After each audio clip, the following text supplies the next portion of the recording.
Assalomu alaykum. YouTube görüşçülері жана кыргыз элим. Бүгүн кичине көчөкү болгон окуямды айтып берейин деп чечтим. Азыр кой жайып жүрүп ойго келип кетип атпайбы? Силер да ой пикириңерди жазып кеткиле туугандар. Мен өзүм 7 жылдан бери дробилка жасап сатам. Кытайдын моторунан жасап сатам. Манан көчөбүн балдар келиптир. Келе байке гарантиясын бербейсиңби дейт. Айттым туугандар. Кытайдын мотору буну телефондо сүйлөшүп атканда эле ар бир клиентке түшүндүрүп аракет кылам да.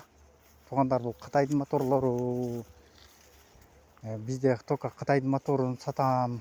Бирок оригинал, Кытайдын оригиналы. Бирок Кытайдыкы деп баарына эле түшүндүрүп айтам. Баягы сыртында этикеткасында оригиналдыкы, например, оригинал деп турат, подделка деп турат. Кытайдыкы ошол жерде бар да. Анан ичинде эмне бар экенин мен билбейм. Ар бир клиентке түшүндүрүп берем да. Маалымат кагазында эмне жазып турат, только ошону эле айтып берем сизге. Калган ичинде мен моторду жасап чыгарбагандан кийин ичинде эмне бар экенин мен айта албайм. Мед турабы же алюминий турабы, аны да айта албайм деп. Ушинтип эле сатып келем. Болгонбу? Как она есть айтам. Как она есть сатам да.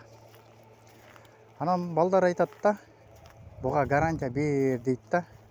Айттым туугандар, мен гарантия бере албаймын десем изучу салышат да. Азыр оюма келип кетип атпайбы? Гарантия өзү деген мындай өтө эле жаман сөз экен да. Биз баягы адам болгондон кийинчи өзүбүзгө гарантия бере албагандан кийинчи анан Кытай бербеген моторго кантип гарантия беребиз? Кээ бирлер ушинтип эле сатышат экен. Угуп эле атам. Көргөн жокмун, бирок угуп эле атам да. Ана базарга барсаң да могу койду да сатышат да. Бул гарантия дейт да. YouTube'дан көрүп эле атасыңар болуш керек. Бул гарантия дейт. Чөп жейт, жем жейт, гарантиясы менен дейт да. Конкретно бул өсүп берет, гарантия дейт да. Андай бир Кудай билет.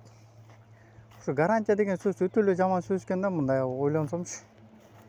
Ана ушу өзүңөрдүн ой пикириңерди да жазып кеткилечи. Азыр эми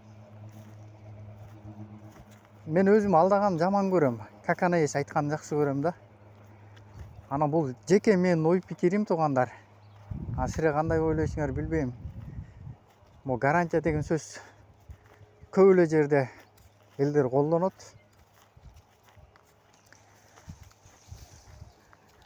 Ошого кандай карайсыңар? Бир ой пикириңерди жазып кеткилечи туугандар. Силердин ой пикириңерди да бир угайлычы. Баарыңарга салам алейкум.